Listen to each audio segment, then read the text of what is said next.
Hey YouTubers, Melanie Ray here, and we're ready to read Chapter 4 from Charlotte's Web by Evie White. This chapter is called Loneliness. The next day was rainy and dark. Rain fell on the roof of the barn and dripped steadily from the eaves. Rain fell in the barnyard and ran in crooked courses down into the lane where thistles and pigweed grew. Rain spattered against Mrs. Zuckerman's kitchen windows and came gushing out of the downspouts. Rain fell on the backs of the sheep as they grazed in the meadow. When the sheep tired of standing in the rain, they walked slowly up the lane and into the fold. Rain upset Wilbur's plans. Wilbur had planned to go out this day and dig a new hole in his yard. He had other plans too. His plans for the day went something like this. Breakfast at 6:30. Skim milk, crusts, middlings, bits of donuts, wheat cakes with drops of maple syrup sticking to them, potato skins, leftover custard pudding with raisins, and bits of shredded wheat. Breakfast would be finished at 7. From 7 to 8, Wilbur planned to have a talk with Templeton, the rat that lived under his trough. Talking with Templeton was not the most interesting occupation in the world, but it was better than nothing. From 8 to 9, Wilbur planned to take a nap outdoors in the sun. From 9 to 11, he planned to dig a hole or trench and possibly find something good to eat buried in the dirt. From 11 to 12, he planned to stand still and watch flies on the boards, watch bees in the clover, and watch swallows in the air. 12 o'clock, lunchtime. Middlings, warm water, apple parings, meat gravy, carrot scrapings, meat scraps, stale hominy, and the wrapper off a package of cheese. Lunch would be over at 1. From 1 to 2, Wilbur planned to sleep. From 2 to 3, he planned to scratch itchy places by rubbing against the fence. From 3 to 4, he planned to stand perfectly still and think of what it would be like to be alive and wait for Fern. At 4 would come supper. Skim milk, provender, leftover sandwich from Lurvy's lunchbox, prune skins, a morsel of this, a bit of that, fried potatoes, marmalade drippings, a little more of this, a little more of that, a piece of baked apple, a scrap of upside-down cake. Wilbur had gone to sleep thinking about these plans. He awoke at 6 and saw the rain, and it seemed as though he couldn't bear it. "I get everything all beautifully planned out, and it has to go and rain," he said. For a while he stood gloomily indoors. Then he walked to the door and looked out. Drops of rain struck his face. His yard was cold and wet. His trough had an inch of rainwater in it. Templeton was nowhere to be seen. "Are you out there, Templeton?" called Wilbur. There was no answer. Suddenly Wilbur felt lonely and friendless. "One day, just like another," he groaned.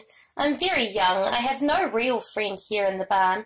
It's going to rain all morning and all afternoon, and Fern won't come in such bad weather. Oh, honestly!" And Wilbur was crying again for the second time in 2 days. At 6:30, Wilbur heard the banging of a pail. Lurvy was standing outside in the rain, stirring up breakfast. "Come on, Pig," said Lurvy. Wilbur did not budge.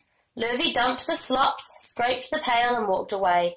He noticed that something was wrong with the pig. Wilbur didn't want food. He wanted love. He wanted a friend, someone who would play with him. He mentioned this to the goose, who was sitting quietly in a corner of the sheepfold.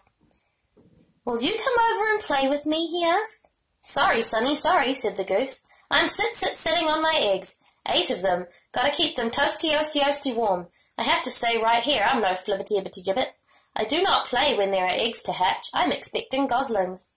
"Well, I didn't think you were expecting woodpeckers," said Wilbur bitterly. Wilbur next tried one of the lambs. "Will you please play with me?" he asked. "Certainly not," said the lamb. "In the first place, I cannot get into your pen, as I am not old enough to jump over the fence. In the second place, I am not interested in pigs. Pigs mean less than nothing to me." "What do you mean, less than nothing?" replied Wilbur. "I don't think there is any such thing as less than nothing. Nothing is absolutely the limit of nothingness. It's the lowest you can go. It's the end of the line. How can something be less than nothing? If there was something that was less than nothing, then nothing would not be nothing. It would be something, even though it's just a very little bit of something. But if nothing is nothing, then nothing has nothing that is less than it is." "Oh, be quiet," said the lamb. "Go play by yourself. I don't play with pigs." Sadly, Wilbur lay down and listened to the rain. Soon he saw the rat climbing down a slanting board that he used as a stairway. "Will you play with me, Templeton?" asked Wilbur. "Play?" said Templeton, twirling his whiskers. "Play? I hardly know the meaning of the word." "Well," said Wilbur, "it means to have fun, to frolic, to run and skip and make merry." "I never do those things if I can avoid them," replied the rat sourly. "I prefer to spend my time eating, gnawing, spying, and hiding. I am a glutton, not a merrymaker. Right now I am on my way to your trough to eat your breakfast, since you haven't got sense enough to eat it yourself."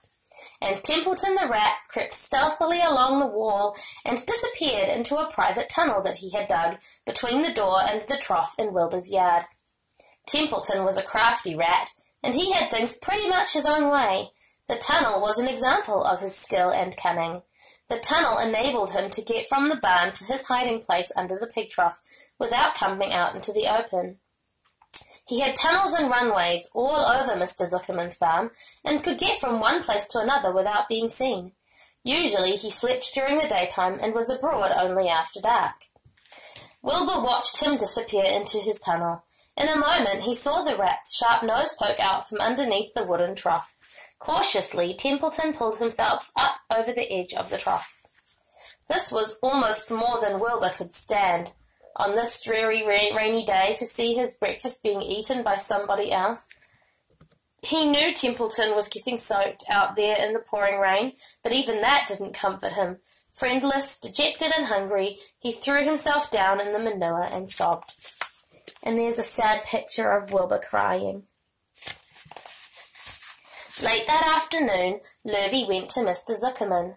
"I think there's something wrong with that pig of yours. He hasn't touched his food."